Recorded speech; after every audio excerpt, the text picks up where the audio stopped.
सुप्रभात good morning आज सकाळर मुख्य खबर तारीख 08/01/2026 गुरुवार। एक भुवनेश्वर गाड़ी चालक मानक पाई कड़ा चेतावनी नथिले लागिब 10,000 फाइन।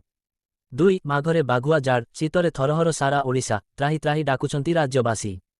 केउंठी तुषारपात तो आउ केउंठी कलकल करुछि घन कुहुड़ी।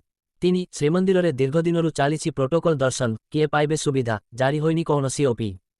ଭିଡ଼ ଭିତରେ ଘଣ୍ଟା ଘଣ୍ଟା ପଶି ରହିବା ପରେ ଭକ୍ତଙ୍କୁ ମିଳୁଛି ଦର୍ଶନ ସୁଯୋଗ। 4 ମାଲକାନଗିରି ଲାଲି ଏବଂ ହେମଲା ସହ 26 ଜଣ ମାଓବାଦୀଙ୍କ ଆତ୍ମସମର୍ପଣ। 5 ଗୋଦାବରୀଶ ମିଶ୍ର ଆଦର୍ଶ ବିଦ୍ୟାଳୟର ଭିତ୍ତିପ୍ରସ୍ତର ସ୍ଥାପନ କଲେ ମୁଖ୍ୟମନ୍ତ୍ରୀ ରାଜ୍ୟରେ ହେବ 118ଟି ସ୍କୁଲ। 6 ଭୁବନେଶ୍ୱର ଆଜିଠୁ କେଳୁଚରଣ କୀର୍ତ୍ତି ଶତକମ୍ ପାଳନ ହେବ ଗୁରୁ କେଳୁଚରଣ ମହାପାତ୍ରଙ୍କ ଜନ୍ମ ଶତବାର୍ଷିକୀ। 7 ଚାନ୍ଦବାଲି 15 ଦିନରେ ମଲେଣି 100ରୁ ଅଧିକ ମଇଁଷି ଗାଁରେ ପହଞ୍ଚି ଚିକିତ୍ସା ଆରମ୍ଭ କଲା ପଶୁ ସମ୍ପଦ ବିଭାଗ। 8 ନୀଳଗିରି ଅଦାଲତଙ୍କ ରାୟ ଯୋଗୁଁ ଦୀର୍ଘ 10 ବର୍ଷ ପରେ ଦୋକାନ ଘର ଫେରି ପାଇଲେ ମାଲିକ। 9 ରାଜ୍ୟରେ ଏପ୍ରିଲରୁ ଆରମ୍ଭ ହେବ ଜନଗଣନାର ପ୍ରଥମ ପର୍ଯ୍ୟାୟ 2027 ଫେବୃଆରୀରେ ହେବ ଦ୍ୱିତୀୟ ପର୍ଯ୍ୟାୟ। 10 ଖୋର୍ଦ୍ଧା ନବୋଦୟରେ ଜଣ୍ଡିସ୍ ଆତଙ୍କ ପିଲାଙ୍କୁ ଘରକୁ ନେଇଯିବାକୁ ନିର୍ଦ୍ଦେଶ। 11 ସରକାରଙ୍କ ପ୍ରତିଶ୍ରୁତି ପରେ ଆନ୍ଦୋଳନରୁ ଓହରିଲେ ମିଲର୍ସ ସଂଘ ଆଜିଠାରୁ ମଣ୍ଡିରୁ ଧାନ ଉଠା ହେବ ସ୍ୱାଭାବିକ।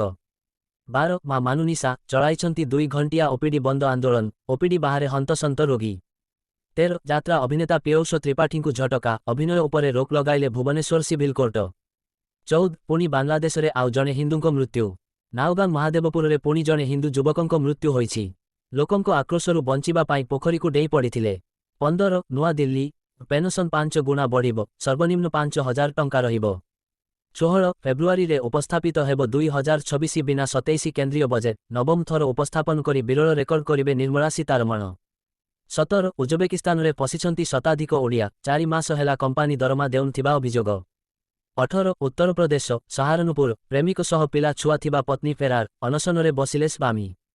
19 ଜମ୍ମୁ ନ୍ୟାସନାଲ ମେଡିକାଲ କମିଶନଙ୍କ କଡ଼ା ଆଭିମୁଖ୍ୟ ମାନ୍ୟତା ହରାଇଲା ମାତା ବୈଷ୍ଣବଦେବୀ ମେଡିକାଲ କଲେଜ। 20 ନିୟମ ବଦଳାଇଲା ତେହରାନ ଏବେ ଆମେରିକା ଉପରେ କରିବ କଡ଼ା ପ୍ରହାର କରିବ ଇରାନ। 21 ବିଶ୍ୱଯୁଦ୍ଧ ଆସନ୍ନ ରୁଷ ତେଲ ଟ୍ୟାଙ୍କରକୁ ଜବତ କଲା ଆମେରିକା ଭୟଙ୍କର ସ୍ଥିତିରେ ଦୁଇ ଦେଶର ସମ୍ପର୍କ। शुभ सकाळ सुप्रभात।